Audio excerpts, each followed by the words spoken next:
Assalamualaikum warahmatullahi wabarakatuh. Shalom, Om Swastiastu, Namo Buddhaya, salam kebajikan bagi kita semua. Perkenalkan, nama saya Salsabil Akhila Tasnim dari kelas A7H Bahasa Indonesia, dan di sini saya akan mengulas topik yang tengah hangat di masyarakat, yakni peristiwa Kanjuruhan.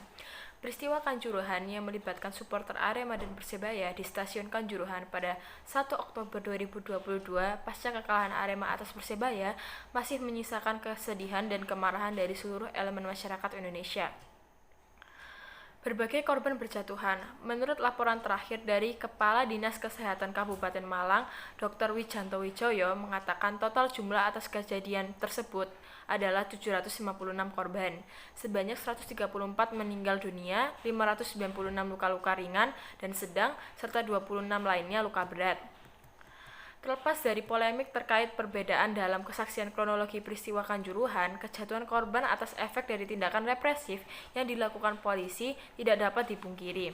Dalam peristiwa tersebut, tindakan represif kepolisian, mulai dari kekerasan fisik hingga penembakan gas air mata yang mengarah ke tribun yang menyebabkan kepanikan massa pada supporter yang berada di tribun.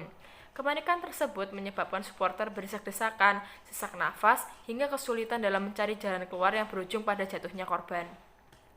Ini menjadi tanda tanya apakah peristiwa tersebut merupakan suatu tindakan disengaja dan terstruktur atau kealpaan dalam menjalankan tugas pengamanan dalam liga tersebut.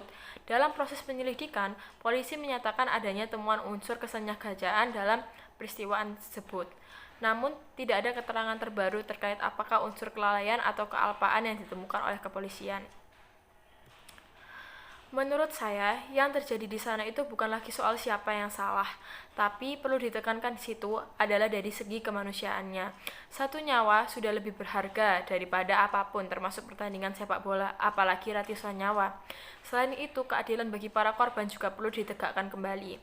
Adapun kejanggalan yang dilakukan dengan Polri, yang dimana mereka melakukan reka adegan yang tidak sesuai dengan protokol.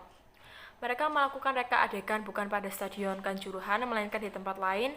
Bahkan kejadian ini juga terjadi terlalu cepat, sehingga banyak dari teman-teman saya beropini bahwa mungkin itu merupakan salah satu pengalihan isu. Namun yang sebenarnya terjadi adalah kesalahan litigasi dalam pencegahan huru-hara dan pengendalian massa yang sebenarnya sudah terdapat dari segi undang-undang. Jika ditinjau, memang terdapat kesalahan pada supporter di saat adanya kerusuhan yang terjadi di Kanjuruhan. Namun ada pula kesalahan dari panitia pelaksana dan adanya undang-undang PSSI yang seharusnya mengontrol dan ikut andil dalam kasus Kanjuruhan ini. Penanganan yang salah bisa dilihat dan dibuktikan di tempat kericuhan yang seharusnya terjadi di lapangan, namun mengapa para polisian justru menembakkan gas air mata ke arah tribun? Seharusnya sebagai penegak keadilan mereka tidak melakukan penyerangan terhadap supporter, padahal mereka seharusnya menjaga keamanan dan kenyamanan masyarakat Indonesia yang terdapat pada UU Kepolisian sendiri. Bukankah supporter yang terdapat di Stadion Kanjuruhan itu juga termasuk masyarakat Indonesia?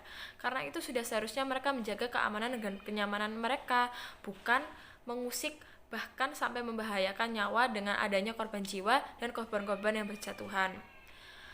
Polisi tetap melakukan tembakan gas air mata pada supporter. Banyak fakta sudah ditemukan dalam kasus ini, hingga 6 orang telah ditetapkan sebagai tersangka. Maka dari itu, percepat reformasi polisi dan jangan lupa dosanya diadili.